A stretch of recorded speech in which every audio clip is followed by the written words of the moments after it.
Bueno, ya inicié las grabaciones, ahora sí.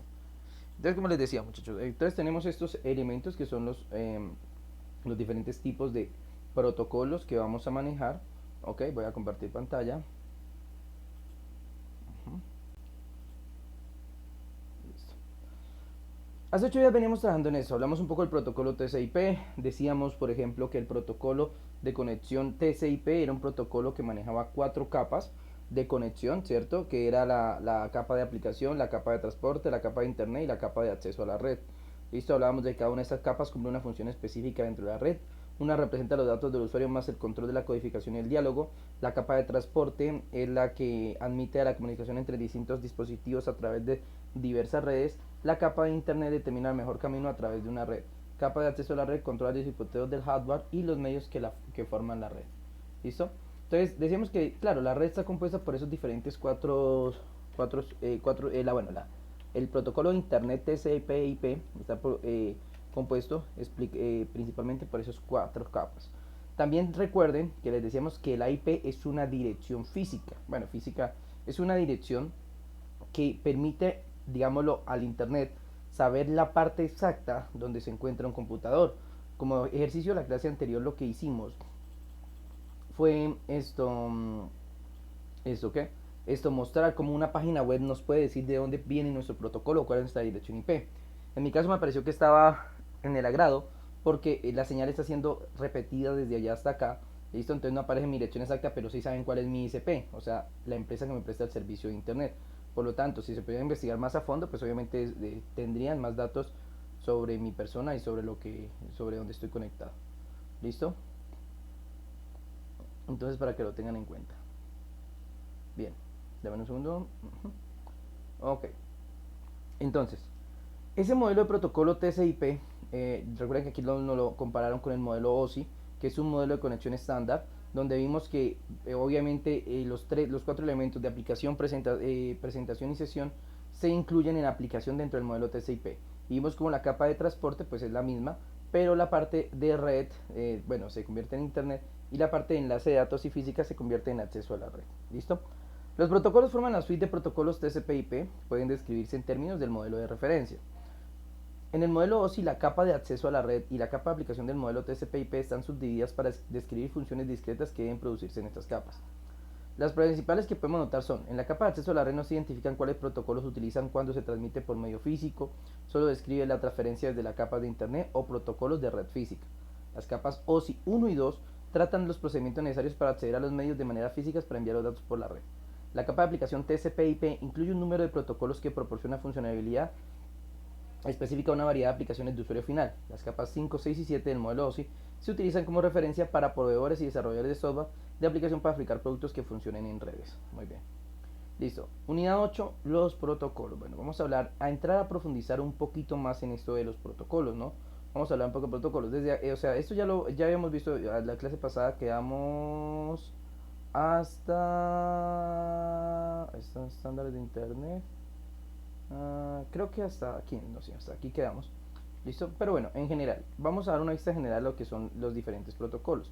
Entonces, conjuntos de protocolos de TCP/IP, los de TCP/IP, perdón, son específicos de las capas de aplicación, transporte de internet. Los protocolos de capa de acceso a la red son responsables de la entrega de paquetes IP en los medios físicos y son desarrollados por la organización de estandarización como el IEE. Esta es una organización que se encarga de estandarizar, ¿cierto? Ustedes van a ver esto, de aquí en adelante van a empezar a ver bastante, ¿listo? Y vamos más adelante a explicar cómo funcionan, ¿listo? Entonces, para que lo tengan en cuenta. Un segundo. Ok. Bien.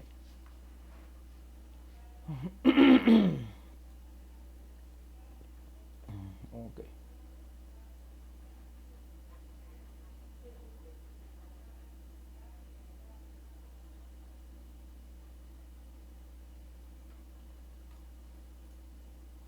Bueno, bueno, conjunto de protocolos TCP/IP. ¿Qué son los DNS? Miren que aquí viene algo muy curioso. Hablamos de los DNS. Traduce los nombres del dominio tales como el 0.es a direcciones IP. Bueno, expliquemos esto de los DNS. ¿Listo? ¿Qué son los DNS? ¿Qué son estos elementos? Estos son un conjunto de elementos que vienen dentro del protocolo TCP.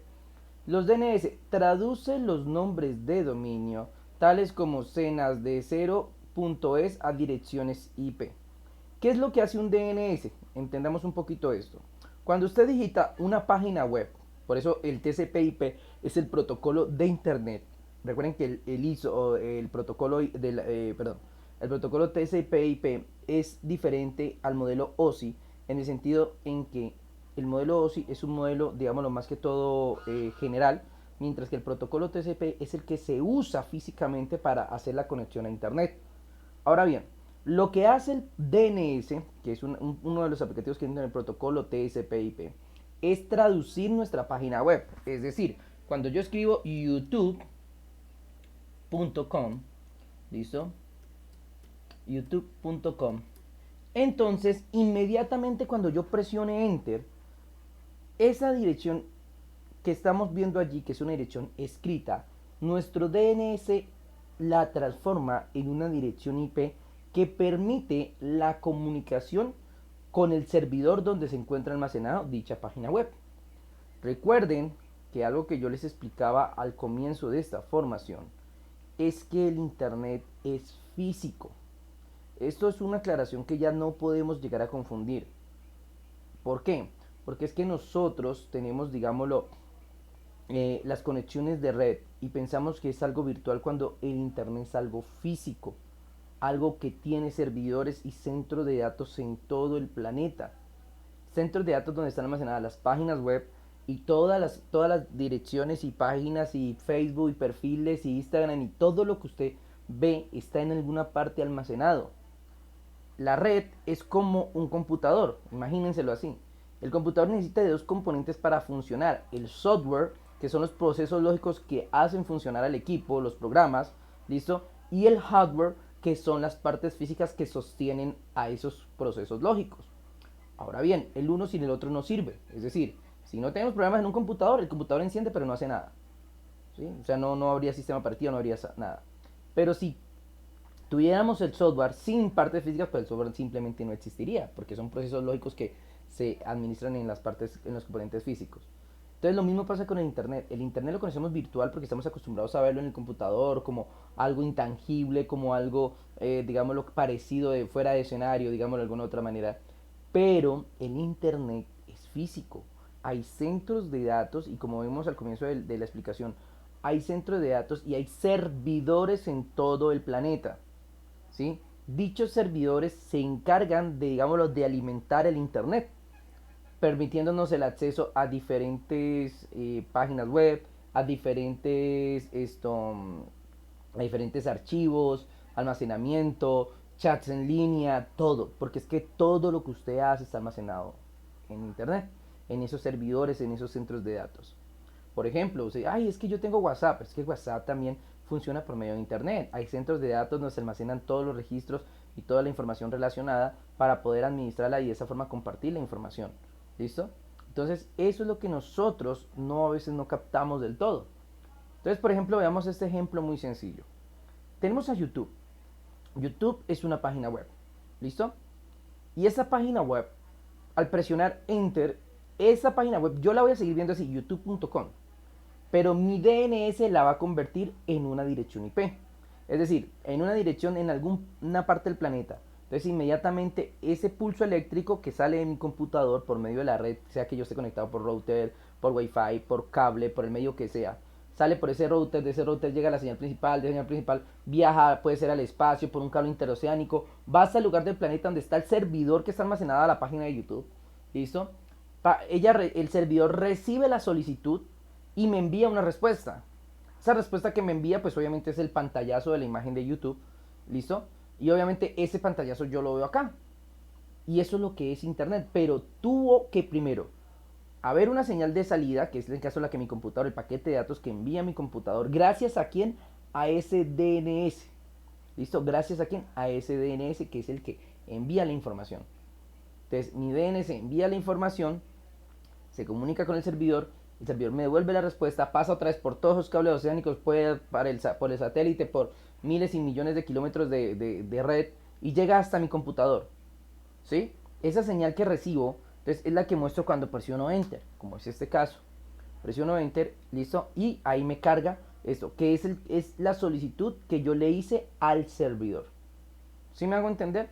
Bueno, y está lento, miren, está un poco lento el internet, me imagino. ¿Listo? Entonces, y nos quejamos, ¿no? Nos quejamos porque, no, está lento el internet. Pero, hey, muchachos, esto pasó, fuimos a alguna parte del planeta en milésimas de segundo. Entonces, eso es lo que hace, no entendimos. Y el DNS es eso, es el protocolo que permite la conexión entre, digámoslo, entre los computadores en internet. Creo que, pues, es obvio que el lunes todos fueron testigos, ¿listo? De lo que pasó, ¿no? La caída de Facebook, ¿sí? Todo el mundo fue testigo de lo que pasó, lo que sucedió con Facebook, que se cae de un momento a otro, deja de funcionar. Y lo irónico es que si alguien le ha puesto cuidado a las noticias, lo que falló fueron los DNS. Irónicamente, por eso hago como el énfasis en este punto, porque lo que falló fue el DNS. Es decir, de alguna forma, los servidores de Facebook no tenían forma de contactarse con el Internet. ¿Listo? Entonces estaban fallando.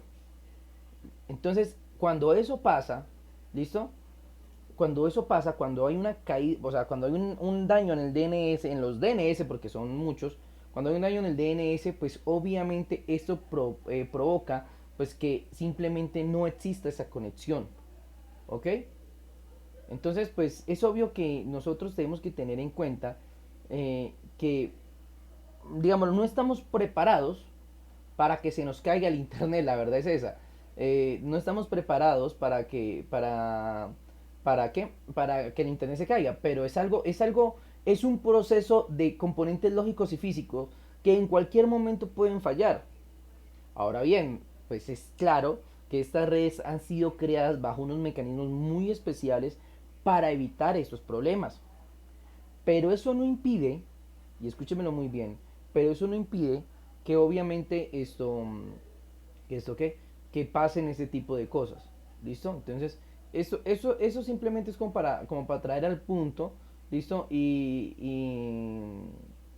¿Qué? Para traer al punto y decir pues que pues entender un poco lo que sucedió con Facebook. Obviamente que eso va más allá, ¿no? Hay unos efectos técnicos, hay una cantidad de cosas, aunque por ahí ya están saliendo una cantidad de teorías conspirativas y una cantidad de vainas sobre la caída de Facebook, ¿listo? Pero hay que tener en cuenta que sí, o sea, son procesos, son máquinas que pueden fallar y que es algo, digamos, lo que puede suceder. Que es cierto que tienen protocolos de respaldo, es decir, máquinas que se encargan de respaldar completamente el acceso a internet y que no fallen, pero pues en este caso a Facebook lastimosamente le sucedió de todo. Ese día no fue el día de Facebook y se le cayó absolutamente todo. ¿Por qué? Porque simplemente fallaron esos DNS y al no haber DNS, pero no había forma de comunicarnos con los servidores de Facebook. ¿Listo? Obviamente los fueron restableciendo en algunos países, por eso a veces nos entraba, a veces no. Y luego de un momento a otro ya en la noche, creo, bueno, tardecita, tarde-noche, ya comenzaron a ver, empezamos a ver esas diferencias ¿de qué? De lo que pasó, ¿ok? Entonces, esa es una forma de entender, entonces, por ejemplo, el DNS, que ya ahora todo el mundo habla que los DNS de Facebook no funcionaron, que los DNS, pero pues, ¿qué es eso de los DNS? Pues como vuelvo y lo reitero, el DNS simplemente son los protocolos que convierten esa dirección web en una dirección IP y nos comunica con el servidor donde tiene que ir la señal que enviamos. ¿Listo? Entonces eso para que lo tengan en cuenta. Bien. Ahora bien, vamos a hablar más adelante, o no, bueno, más adelante vamos a hablar también de algunas cosas que nosotros tenemos que tener en cuenta, por ejemplo, en el manejo del Internet. Pues obviamente vamos a tener en cuenta que esto de las redes van a enfocarse en dos aspectos primordiales. Uno, las redes físicas, es decir, ¿cómo así que las redes físicas? Pues sí, claro, las redes que son de conexión, ¿ok? Entonces, por ejemplo, me explico. Cuando hablamos de redes físicas, de redes de tipo de conexión, pues nos referimos a las redes que hacemos dentro de una empresa, dentro de nuestra casa, esas redes que compartimos donde compartimos nuestra información, redes locales, redes que no necesitan internet para funcionar, porque es que otra cosa es que a veces la gente piensa que obligatoriamente yo debo tener internet para que mi red funcione y eso no es cierto. Yo puedo establecer una red en un salón de clase donde no haya internet y puedo hacer que los computadores se comuniquen entre ellos, obviamente sin acceso a la red de internet como Facebook, YouTube, todos esos elementos, pero sí al menos para, digámoslo, para que intercambien información entre dichos computadores. Y no necesitaría internet, ¿sí me va a entender? Entonces es como para, o sea, es como para que entendamos ese aspecto. ¿Listo? Bueno, ¿qué es lo que nosotros debemos tener en cuenta? Bueno, aquí hay varios protocolos. Vamos a hablar de los más conocidos, ¿listo? Del DHCP, el DHCP asigna las direcciones IP de manera dinámica a estaciones de cuentas cuando se inicia y se permite que las direcciones vuelvan a utilizarse cuando ya no se necesitan. Muchos de nuestros routers trabajan a través de este protocolo DHCP, ¿listo? Que es la forma dinámica de asignar direcciones. Más adelante entenderemos que nosotros podemos trabajar con dos tipos de direcciones diferentes: las direcciones estáticas y las direcciones dinámicas. ¿Qué es una dirección estática? Es cuando yo cojo un computador y yo manualmente le asigno su propia red. ¿Listo? Perdón, su propia dirección IP. Yo personalmente llego, le asigno la dirección IP a mi computador para que se conecte a la red. ¿Se me va a entender? Entonces, ese es un elemento a tener en cuenta. Entonces, por ejemplo, en un router usted puede conectar muchos dispositivos, por ejemplo, vía Wi-Fi, por cable, bueno, como le parezca. Entonces, resulta y pasa que usted se va a enfrentar a una situación. Usted va a tener que agregar esos dispositivos, pero usted no tiene que asignar direcciones IP. Imagínese esa situación. Imagine que usted cada vez que tuviera que conectar a internet no tuviera que colocar solamente la... Ay, profe, pero es que tenemos que colocar la contraseña. Sí, pero la contraseña es lo que nos da acceso al router. Pero, eh, pero bueno, que nos dé el acceso al router, entonces no quiere decir que ya inmediatamente esto tengamos una IP, no, pues nos da acceso al router y el router automáticamente, inmediatamente nosotros realizamos la conexión con él nos asigna una IP. Nosotros tenemos una IP. Nuestros celulares, tablets, todo lo que se conecte al router que tenemos, por ejemplo, en nuestra casa, tiene una dirección IP que se le asignó al router de forma automática. Pero les digo, ¿qué tal? Imaginen ustedes cada dispositivo tener que abrir un código y empezar a escribir la IP, la máscara de red, listo, el puerto de salida y los servidores DNS. Pues te imaginas, tendría que haber una planilla de puros códigos para poder saber cuál poner y cuál va a funcionar. Obviamente ese trabajo no lo evitamos gracias al protocolo de HCP, que él mismo se encarga de poner nuestras direcciones y muchos de los elementos de los componentes de una red tienen esa viabilidad de poner las direcciones IP automáticas, por eso el usuario se relaciona en lo más mínimo. Es que ahí viene el problema. Cuando nosotros explicamos esas clases, que son un poco más complejas, ¿listo? Ya vamos a ver, y yo les decía al comienzo de la clase de mantenimiento, quítense esa idea del usuario. O sea, ustedes ya no son, en ese caso ustedes ya no son usuarios, ustedes están por encima del usuario, ustedes ya ven más allá del usuario. Entonces no podemos ir, no, es que facilito, yo hago clic aquí, yo hago clic acá. No, porque ya entendemos que detrás de esos procedimientos hay unos elementos y unos códigos que se generan y unos procesos lógicos que está generando mi equipo. Lo mismo pasa en la red, también hay una serie de protocolos y una cantidad de cosas impresionantes que uno queda como que veía, mi computadora a qué horas hace todo eso. Pues hay que tener en cuenta que si nos vamos a la básica, nuestra computadora no es más que una supercalculadora que realice miles y miles de procedimientos matemáticos en milésimas de segundos. El procesador, si no lo saben, es eso, un elemento que hace procesos matemáticos a una velocidad increíble. Entonces, eso es el procesador.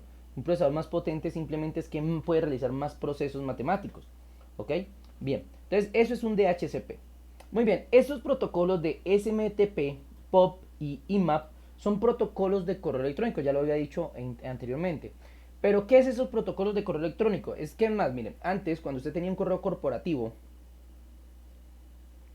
¿qué es un correo corporativo? Es que nosotros estamos acostumbrados a, bueno, yo tengo un correo, mi correo es jefferson@gmail.com, jefferson@hotmail.com, jefferson@yahoo.com, bueno, en fin. Nosotros estamos acostumbrados a ese tipo de direcciones de correo. Pero nosotros podemos hacer otras direcciones de correo. Yo creo que más de uno ha visto, por ejemplo, el caso de las direcciones de correo institucionales que nosotros tenemos. Que es, por ejemplo, en mi caso, int.jgomez@politécnico, pal.edu.co. ¿Sí ve que termina en otra extensión? Y si usted tuviera una empresa, por ejemplo, supongamos que se llamara cosasbonitas.com, supongamos que usted tuviera una página que llamara así, cosasbonitas.com, y usted pudiera, supongamos, tener un correo, pues usted podría tener un correo que dijera servicio al cliente @cosasbonitas.com. Esos son correos corporativos. Son correos que no necesariamente dependen de una compañía como Google, como Microsoft, como Yahoo, sino que son correos que se pueden manejar en otras plataformas. O sea, hay una parte, digamos, lo vuelvo a reiterar, una parte oculta que el usuario no conoce, pero a medida que uno va avanzando en la informática, uno va conociendo. Entonces, allí es donde uno, por ejemplo, encuentra servidores de correos especializados, donde usted se conecta a través de unos códigos, a través de unos protocolos, para realizar dichos procesos. Más que todo cuando son clientes, son correos de tipo administrativo, o son correos, digámoslo, que son irrastreables, una cantidad de cosas. Porque hay que tener en cuenta que esos protocolos también lo manejan las empresas grandes, Gmail, Hotmail, Outlook, Yahoo, pero obviamente ellos lo manejan de forma automática, ya que el usuario no tiene que ver nada de eso. El usuario ni siquiera sabe cuál es su SMTP o si es POP o si es IMAP. Esas son como las ventajas, digamos, lo que tiene el cliente, de que al usuario al usuario le pone lo más fácil. O sea, el usuario simplemente es hacer clic, esperar y ya. O sea, el usuario no tiene más complejidad más allá de eso. Bien, aquí tenemos algunos protocolos de transferencia, el protocolo FTP y TFTP. Esos son protocolos de transferencia de archivos. ¿Cómo les explico esto para que me lo entiendan? En esos protocolos de transferencia de archivos, ustedes tienen un servidor, o sea, un computador que actúa como servidor. En ese computador está guardada la información. Entonces usted necesita pasar información, archivos, por ejemplo, documentos, directamente a ese servidor. O sea, usted necesita pasarlo, no entrar a una página web y cargarlos ni juntarlos por un correo electrónico, no. Necesita directamente que su archivo, su carpeta que está ahí en su computador, pase directamente a ese servidor. Así, lo necesita directo. A esos le llaman protocolo FTP. ¿Listo? Es más, las personas que trabajamos en la parte de diseño web, tenemos que lidiar mucho con esto de los protocolos FTP. ¿Por qué? Porque cuando nosotros hacemos un protocolo de transferencias, por ejemplo, yo tengo mi página web, y cuando yo creo mi página web es una carpeta. ¿Sí? Es una carpeta.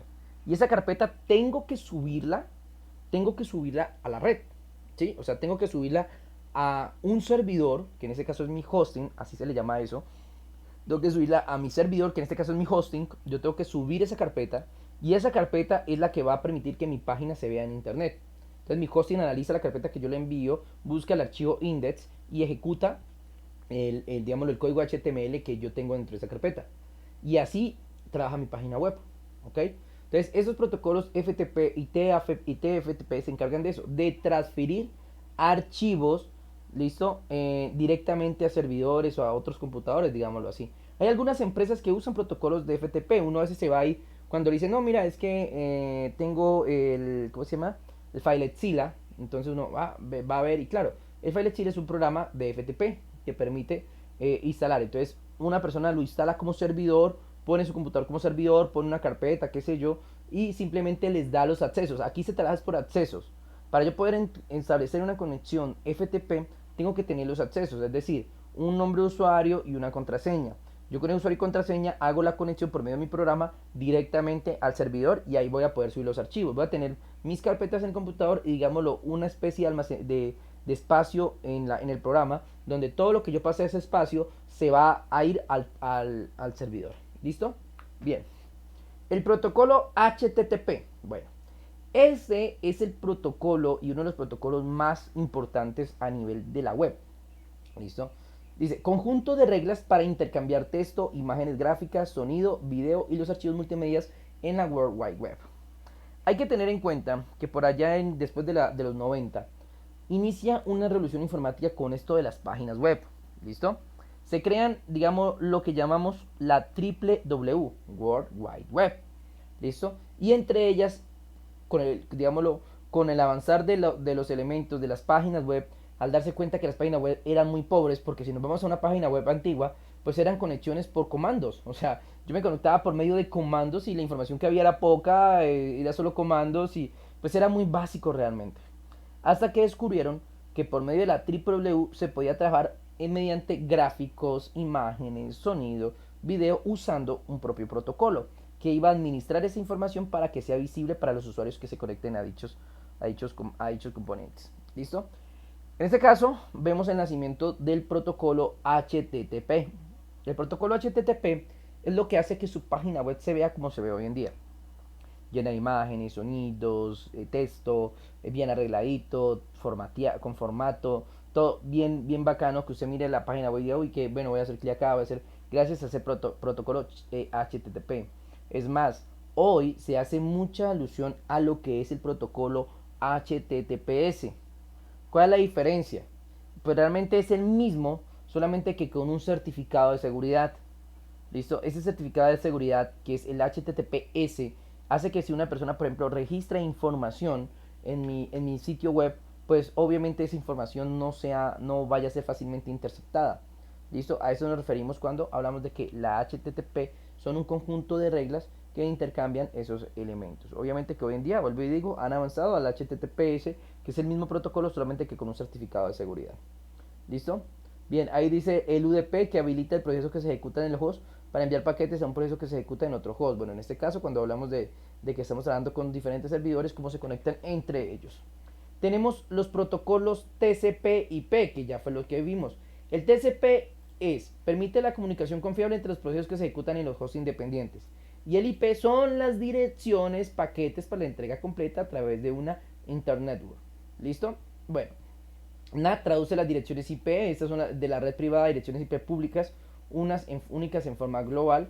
El ISMP proporciona comentarios desde un host a destino host de origen con respecto a los errores de entrega de paquetes. OSPF, protocolo de routing de Link State. EIGRP, protocolo de enrutamiento exclusivo de Cisco. Bueno, a Cisco lo vamos a empezar a conocer un poquito más a través de... Deme un segundo. Ups.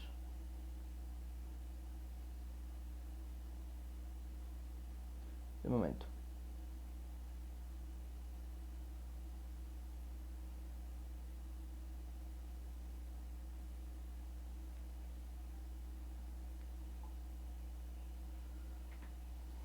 Bueno, entonces el ARP proporciona asignaciones de direcciones dinámicas entre una dirección IP y una dirección de hardware. Tenemos el PPP, el Ethernet y los controladores de Internet. Bien. Bueno, comencemos entonces ahorita a hablar de las organizaciones de estándares de red. Deme un momento. Bien. Los estándares abiertos garantizan que ningún producto de una sola empresa pueda monopolizar el mercado o tener ventaja desleal sobre la competencia. Por ejemplo, permiten a un cliente con el sistema operativo OS X de Apple descargar una página web de un servidor con el sistema operativo Linux. Esto debido a que ambos sistemas operativos implementan los protocolos de estándar abierto como los de la suite TCP/IP. Qué pena, de momento.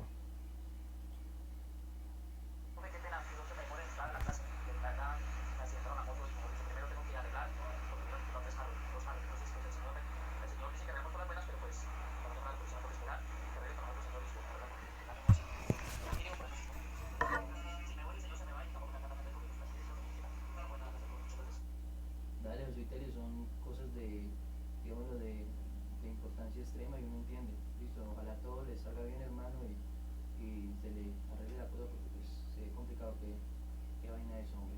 Entonces, pues cualquier cosa ahí estamos en contacto.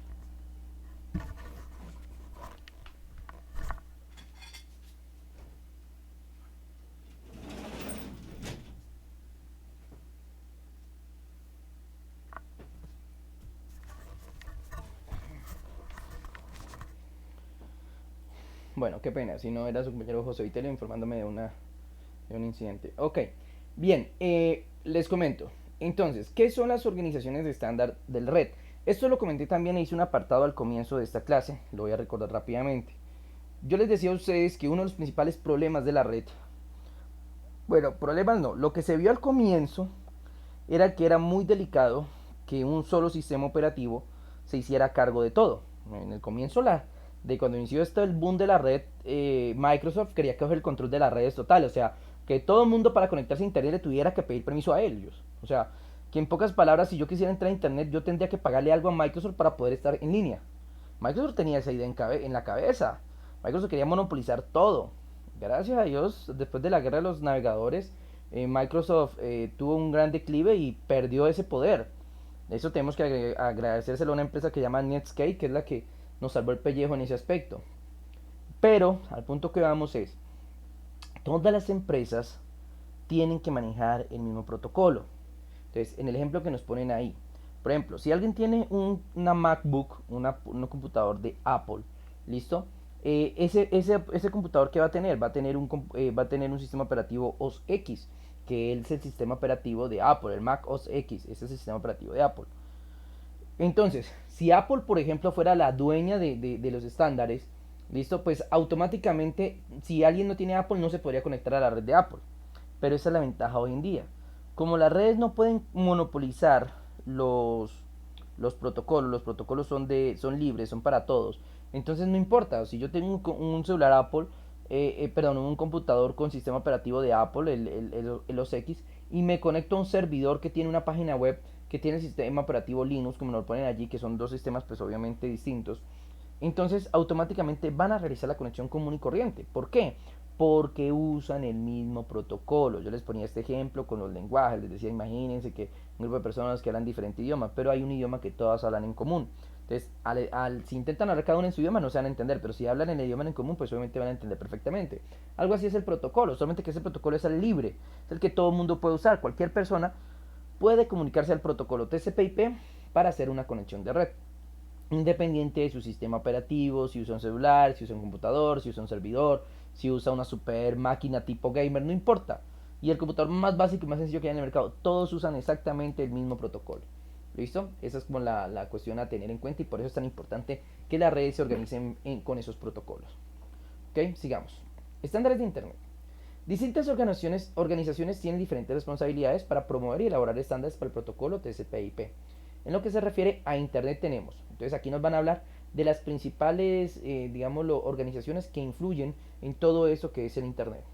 Sociedad de Internet, las ISOC, es responsable de promover el desarrollo, la evolución y el uso abierto de Internet en todo el mundo. Más adelante vamos a entender que los protocolos han avanzado a través del tiempo, no se han quedado en un solo protocolo, sino que han ido avanzando a través del que cada vez ha habido más computadores, pues obviamente las direcciones se acaban, digámoslo entre comillas, porque no es eso, pero las direcciones se acaban, llegan a ciertos límites, y obviamente se tienen que crear estándares nuevos para mejorar o darle acceso a todo el mundo, porque si no llegaríamos a un tope y no podríamos conectarnos todos al mismo tiempo. Pero pues obviamente eso no puede suceder con el Internet. Entonces, hay en este caso, por ejemplo, la sociedad de Internet, que se encarga de promover el desarrollo, la evolución y el uso abierto del Internet en todo el mundo. ¿Ok? Consejo de Arquitectura de Internet, IA. Es responsable de la administración y el desarrollo general de los estándares de Internet. Grupo de Trabajo de Ingeniería de Internet, IFT.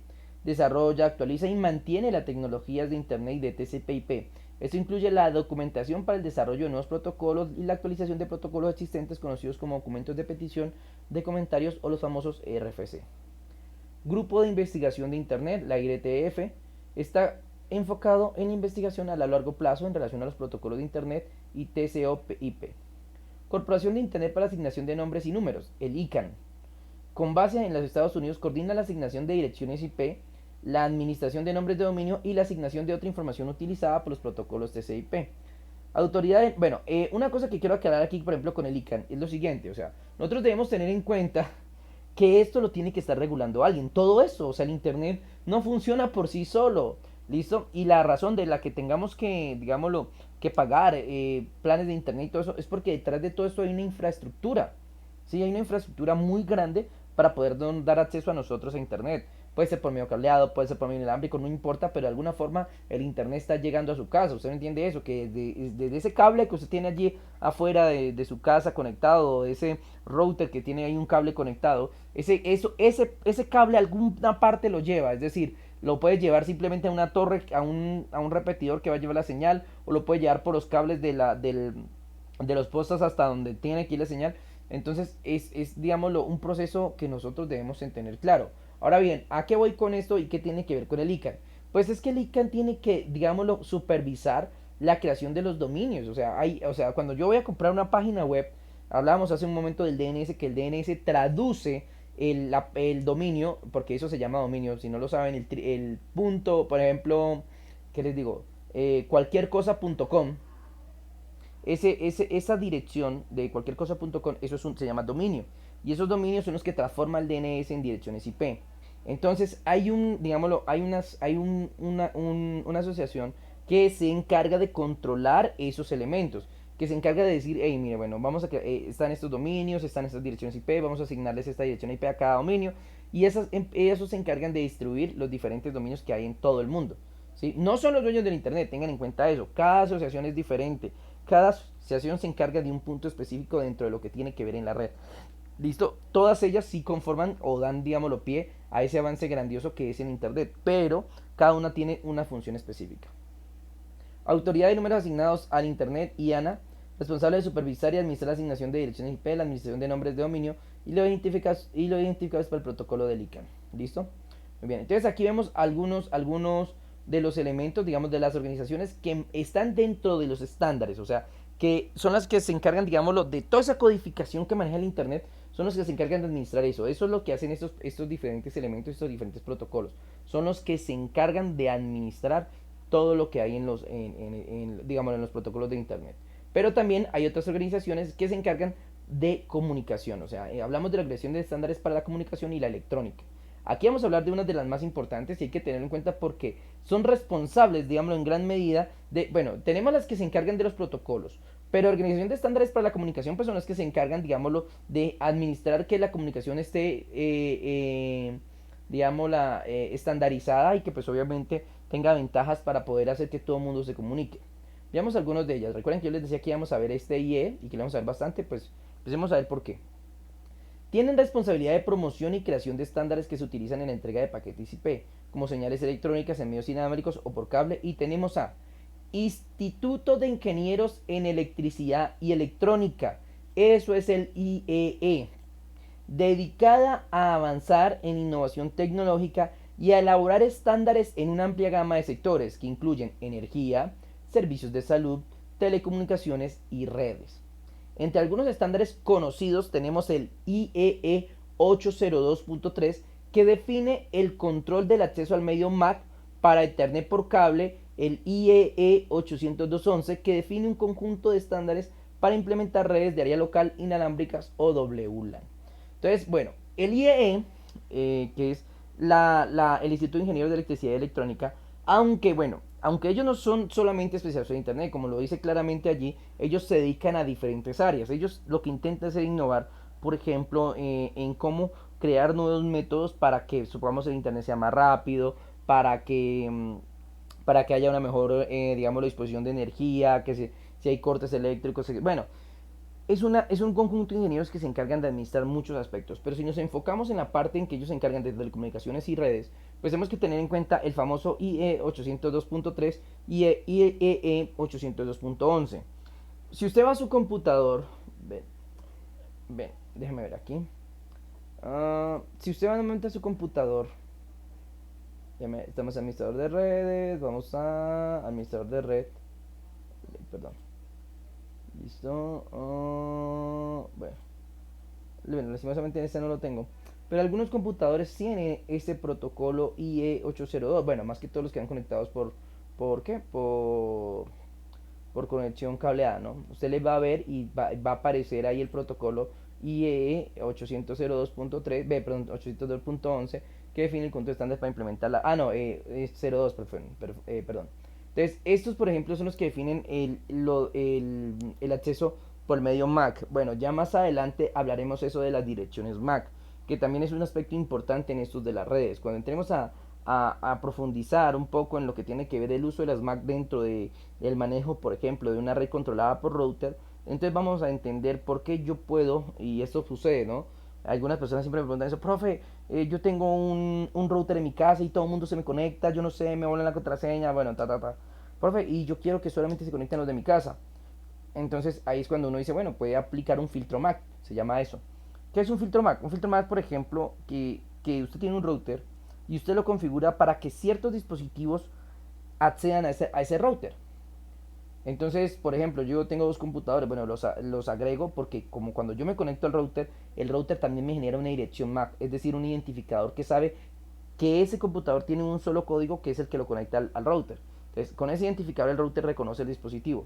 Ahora bien, lo que yo hago es decir al router, y mira, quiero que este código y este código, el de los dos computadores, tengan internet. Y no quiero que me desconectar a nadie más. Entonces inmediatamente el router usted le aplica un filtro MAC. Entonces, usted tiene conectados dos dispositivos.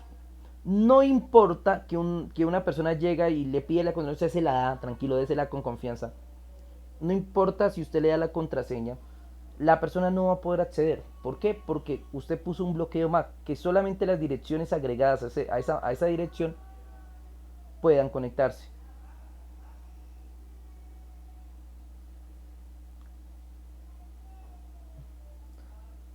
pero que el resto no. ¿Sí me va a entender? Entonces, eso es lo que nosotros, digámoslo, tenemos que tener claro al momento en que nosotros, digámoslo, hablamos un poco, tenemos en cuenta esto que son las direcciones MAC. Entonces, que el router, yo puedo configurar mis direcciones a un filtro MAC para evitar que me ingresen de más personas. Así se sepan la contraseña, o sea, no importa que intenten, la única forma que tendrían para poder acceder a la conexión de internet de mi router es entrar a mi router y, y qué y, y cambiar y agregarse el Mac allá. Pero eso solamente lo harían con un computador que estuviera conectado a mi router. O sea, tendrían que entrar alguno de mis dos equipos y entrar a mi router sabiéndose la contraseña. Bueno, eso es un detalle importante. Lo vamos a ver más a profundidad más adelante, pero voy adelantando. Muchachos, nosotros desconocemos demasiados de las redes. Tanto desconocemos de las redes que muchos de los routers de nuestra casa tienen el código digamos, el código y la contraseña que viene de fábrica, el famoso admin o admin 000 o admin 1234, listo, que son los más usados en la nivel de estandarización.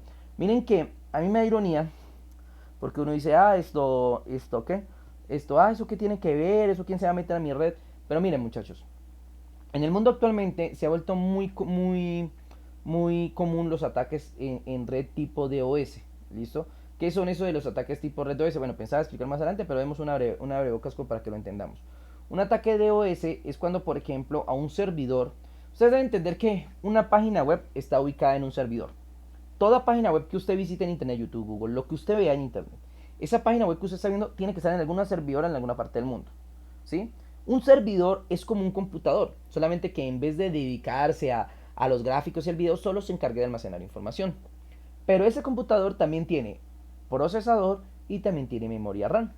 ¿Sí? Y bueno, y disco duro. Tiene procesador, memoria RAM y disco duro. Como cualquier equipo, tiene esos elementos. ¿Listo? Entonces, para que ese computador ponga a funcionar mi página web o la página web que voy a entrar, para que el computador ponga a funcionar, él tiene que generar, digámoslo, o consumir cierta cantidad de recursos. Ahora bien, cuando por ejemplo yo entro a esa página web, al ponerla a trabajar, pues él come cierta cantidad de recursos. Haga de cuenta que es como en su computadora abrir un programa, así como explicaba en mantenimiento correctivo. Abrir un programa me consume algo de memoria. Asimismo el servidor, cuando alguien entra a la página, pues le consume algo de memoria, algo de procesador y algo de disco duro. Cuando entran dos personas, pues consume un poquito más. Y así sucesivamente. Obviamente, si yo voy a crear una página web, pues yo tengo que buscar un buen plan de hosting. El hosting es el lugar o son los servidores que a mí me van a dar para guardar mis páginas. Si yo me voy por el hosting más barato que encuentro en la red, pues mi computador, digamos, el computador que me van a prestar, que me van a alquilar, digámoslo, es un computador muy sencillo, muy básico. Entonces, si entra mucha gente a mi sitio, pues ese computador, los recursos no le van a dar y va a colapsar. ¿Listo? Entonces, eso es algo que sucede en el mundo real. O sea, uno tiene que, cuando crea una página web, ver muy bien qué tipo de hosting voy a crear. Entonces, ¿qué tiene que ver esto con eso? Pues simple. Como llegamos al punto de que los routers tienen muchos las contraseñas prefabricadas, ¿sí? Entonces, miren, resulta y pasa que hay algo que hacen algunos, no los llamemos hackers, porque ese término está mal usado en algunas ocasiones. Llamémoslos, ¿qué les digo yo? Bueno, a un grupo de personas, una organización criminal, porque realmente es eso, ¿listo?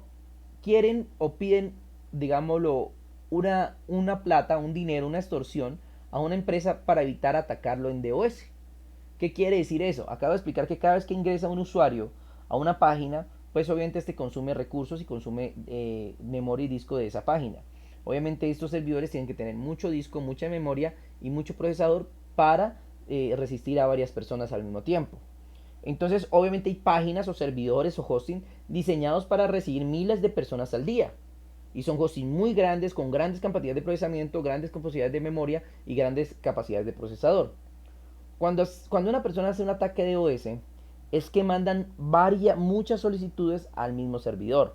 Eso es un DOS, o sea, enviar múltiples solicitudes a un solo servidor. Entonces imagínense, una persona que tiene una página web, le está entrando 10.000 personas diarias. ¿Listo? Entonces él diseñó su arquitectura, su hosting para más o menos entre 10.000 a 20.000 personas diarias, ¿sí? Porque uno siempre tira al máximo el tope de la página. Y resulta y pasa que un día le llegan 1.000.000. pues su servidor no está diseñado para soportar 1 millón de personas al día. Bueno, no al día, en minutos, porque realmente las solicitudes se hacen en minutos. Entonces, en unos minutos les llegan 1 millón de personas. Usted, wow, ¿qué pasó? El servidor inmediatamente colapsa. ¿Y por qué pasa eso? Porque hay demasiadas solicitudes. ¿Listo? Y eso es lo que hacen, o sea, organizaciones criminales, es decirle a una empresa grande, por ejemplo, una empresa que ya tenga harto recorrido en internet, y decirle, hey, mira, me das $1.000, $10.000, o si no te ataco. Entonces la empresa dice, no, pues yo no voy a pagarte. Entonces, ¡prum!, lo atacan. Entonces, claro, explota el servidor, se quedan sin servicio 3 4 días, bueno, menos, depende de los ingenieros que tengan. Y pues obviamente perdieron toda la plata de esos días y suelen terminar perdiendo mucho. Entonces, ¿qué hacen muchas empresas? Pues pagan, ¿no? Pues claro que para eso hay filtro. Bueno, eso no vamos a poner, eso más adelante lo vamos a ver. Pero el punto que voy es que, ¿cómo hace esta gente para hacer esos ataques? Y ahí viene una cuestión que ustedes deberían terminar. Además, tengo que hacerme un video en esta clase de redes exclusivo de eso. Explicarles cómo detectar en su equipo lo que llamamos un programa que hace que nuestro computador se vuelva un zombie. ¿Cómo así, profe? Bueno, usted todo el tiempo está conectado a internet. Quizás descargó un programa, descargó un activador, descargó una licencia, un antivirus pirata, alguna vaina. Usted lo consiguió gratis. Está contento porque lo consiguió gratis. Lo que no sabe es que ese programa vino con un pequeño programita que queda dormido en nuestro computador. ¿Listo? Y como usted está todo el tiempo conectado a internet, entonces usted no se da cuenta. Pero ahorita pasa que su computador puede estar bajo el control de esas personas que atacan a esas empresas. Es decir, usted puede ser parte de ese grupo criminal. Y estoy ya, no, ¿cómo así, profe? Sí. Tranquilos, que no es el único. Hay miles de millones de personas en el mundo cuyos computadores están integrados a esta red criminal sin ni siquiera la gente saberlo. Tranquilos, no es que les vaya a causar algún problema. Ay, no, se me van a detectar. No, no es eso. Son miles de millones de personas. Obviamente cuando una organización de estas ataca un computador, no pueden rastrear uno por uno. O sea, van a saber de qué país vienen y todo, pero más allá de eso no se van a poder investigar uno por uno porque son millones de minutos. ¿Sí? Entonces, ¿cómo hacen eso? Y lo único es eso. O sea, viene la ciencia detrás de todo esto, que es que ellos, claro, crean un activador, crean un antivirus, que supuestamente, y usted lo instala y feliz con el antivirus. Lo que pasa es que dentro está el programita dormido. Cuando ellos dicen que atacan a una empresa, su computador, sí, no es que vaya a abrir una ventana así solo y usted diga, uy, ve, sí, no, eso lo hace a escondidas, digámoslo así, es un proceso en segundo plano, un servicio en segundo plano que se ejecuta y comienza a mandar solicitudes a una página web. Hay cuenta como si estuviera digitando www.youtube.com. Eso lo hace, pero por medio de un comando sin que usted se dé cuenta. Es que no hay necesidad de abrir el navegador para hacer un comando. Yo por ejemplo, si quisiera, yo puedo hacer ¿un qué? Un ping. Ya eso más adelante lo vemos. Yo puedo hacer un ping a Google. ¿Cómo así un ping a Google? O sea, yo puedo verificar si, por ejemplo, los servidores de Google están trabajando. ¿Listo? Entonces, bueno, abro mi símbolo de sistema, mi caja de comandos. Listo, bien.